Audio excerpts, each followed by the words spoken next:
in an interview and said, yeah, let's break out the bulldozers and knock down the border wall we have in El Paso, Texas. What do you make of this? Look, I think there's a technical description for what's going on, which is that Democrats have gone bat crap crazy.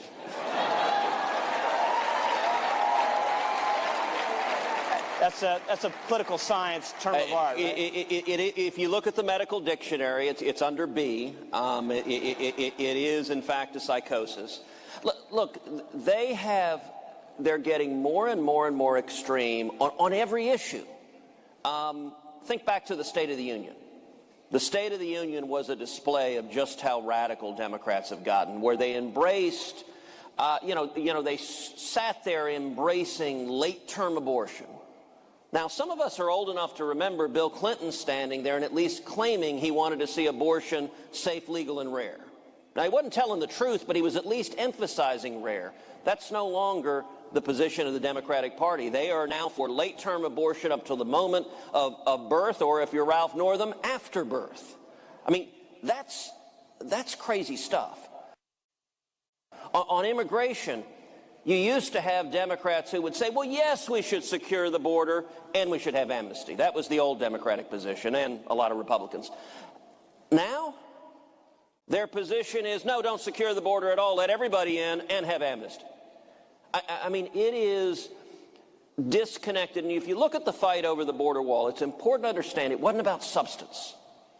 So in 2013, not too many years ago, Chuck Schumer and every single Democrat in the Senate voted in favor of 350 miles of new border wall. The shutdown we just had a month ago was over 234 miles of new border wall. Same new border wall. Now, look, I'm not smart enough to explain how you're for 350 miles of new wall, but willing to shut the government down to stop 234 miles of new wall. And at the end of the day, it's real simple. It is emotional, visceral hate. This is not based on logic. They don't have an argument. Here is their reasoning. Trump equals wall. We, the Democrats, hate Trump, therefore no wall. That's it.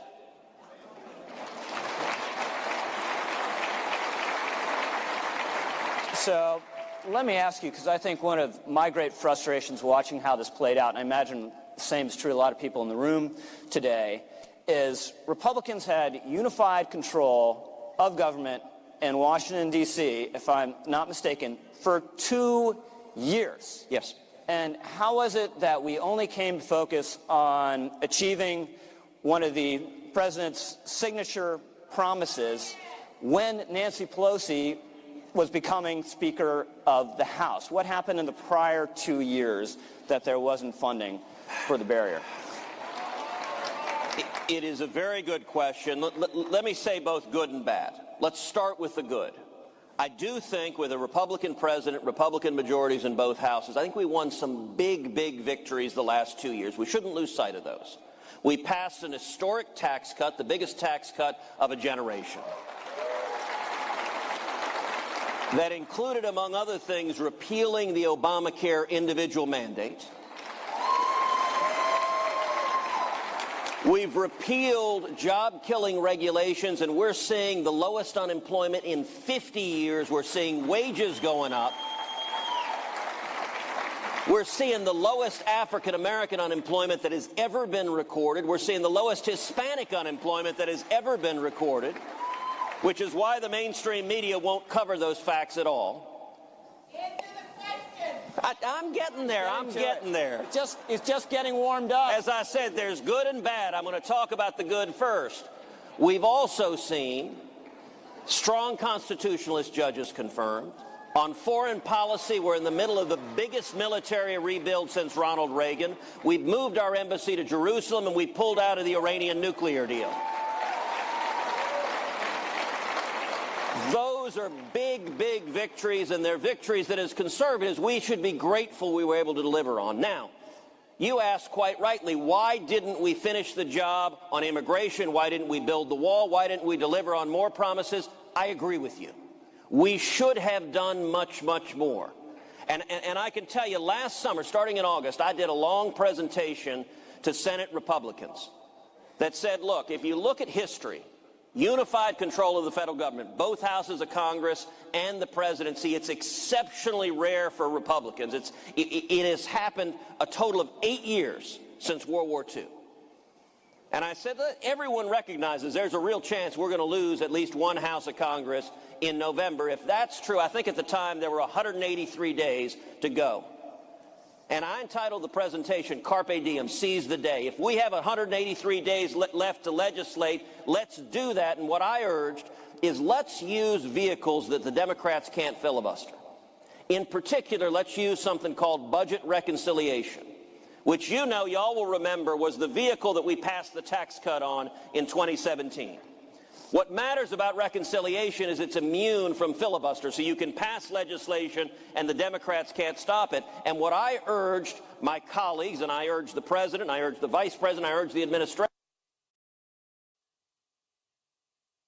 build the wall, let's fund the wall, let's get it done. And I want you just to imagine, if they had taken that advice, if we had had that fight and you had seen Elizabeth Warren screaming on the Senate floor to stop it, Bernie Sanders pulling what little hair he has out of his head, in September or October, and it culminated with Republicans standing together, funding and building the wall, I'll tell you right now, Rich, I don't think we would have lost the House of Representatives.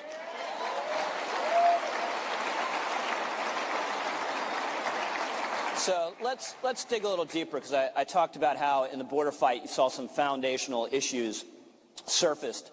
And I think the one that really is deepest here is the question whether we should have borders, and the question of the legitimacy of the nation and the nation state and of nationalism. And there's kind of a loose notion out there that nationalism is something the Prussians came up with, these jack-booted thugs. Well, really, in the Western world, the foundational nation, for the way we think about this, was ancient Israel. God says to Abraham, I will make of thee a great nation. And he does. And you read in Numbers, there's an enormous passage where God actually sets out the borders of Israel like he's a surveyor. It's going to go around this hill, down here, go over here. And what's so amazing about the story is there's going to be a distinct people with a distinct territory, and they never give up that idea of the nation, no matter what tragedies and catastrophes befall them.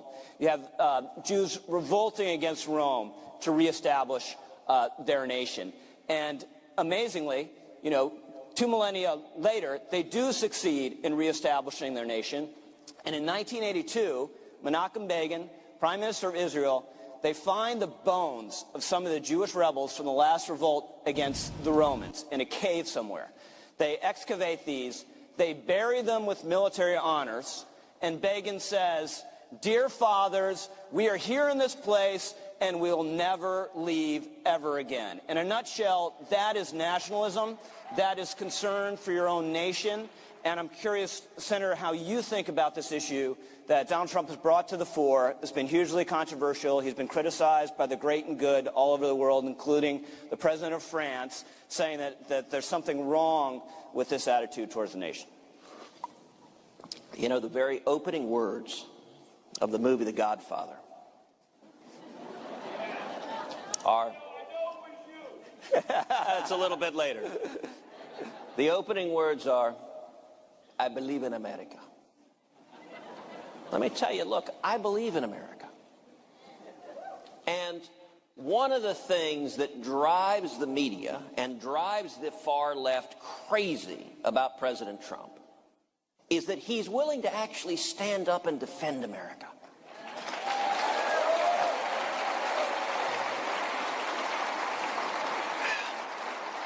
There are many pathologies that afflict the left, but one of them is a fundamental embarrassment about America's greatness. You saw that with Obama. You saw it when he started his presidency going on a worldwide apology tour, where those on the left are embarrassed. They're embarrassed about our prosperity. They're embarrassed about our freedom. We saw it manifested actually just this week. If any of y'all happen to see it, in a really idiotic rant. You're wondering who, because there are a lot of people that could have made that. But this particular one was Bill Maher. And Bill Maher had this rant about, he said, red states want to be blue states. We're the cool people, and they want to be just like us. Now, let me point out it was precisely that arrogant, condescending, smug superiority that is why Hillary Clinton lost and Donald Trump won in 2016.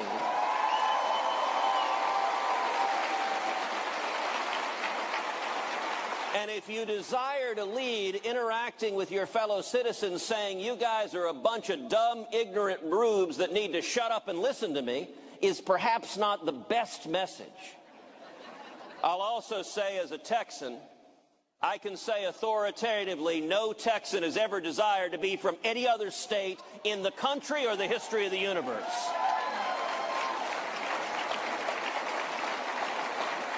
In fact, people from the blue state, California, are moving in vast numbers. By the way, the blue states with high taxes, high regulations, their people are fleeing because they don't have jobs. We saw, look, when New York chased Amazon out because a bunch of New York socialists said, now, by the way, let's pause for a second. What on earth was Amazon doing? You're doing a nationwide search. Where do you want to base your second headquarters? I know New York City. You almost deserve the pestilence that happens to you if you go into that willingly, going, okay, they're a bunch of crazy socialists, let's go there. What do you think they'll do when we get there? But Senator, you got to focus on, as AOC said, the $3 billion windfall that's going to accrue to New York from chasing out Amazon. You can decommission a lot of cows with that kind of money. Look, magic money. By the way, let me say I support cows. I hope to see PETA supporting the Republican Party now that the Democrats want to kill all the cows.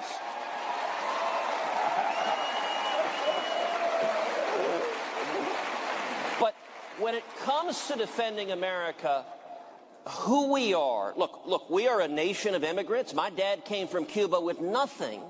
But when you come to America as an immigrant, you come because you want to believe in, you want to be part of, you want to be an American. And I'll tell you, being the child of an immigrant makes you love and value and cherish the incredible freedom that is this country.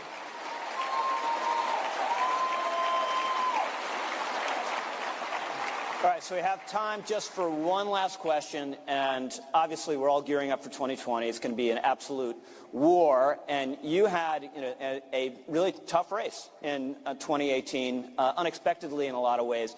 How is what happened in Texas in 2018 a preview for what we might see nationally in 2020? Well, look, I think it foreshadows what we're going to see across the country. In Texas, in my re-election campaign, we saw on the other side they raised over $80 million. They outraised us 3-1. It became the most expensive Senate race in hard money in the history of the United States. Now, what does it mean to be outspent 3-1? It means, for example, our campaign had a total of 18 paid campaign staffers. Beto O'Rourke's campaign had 805. That's the differential we saw on the ground. And what the Democrats managed to do in Texas, they increased Democratic turnout more than 100%.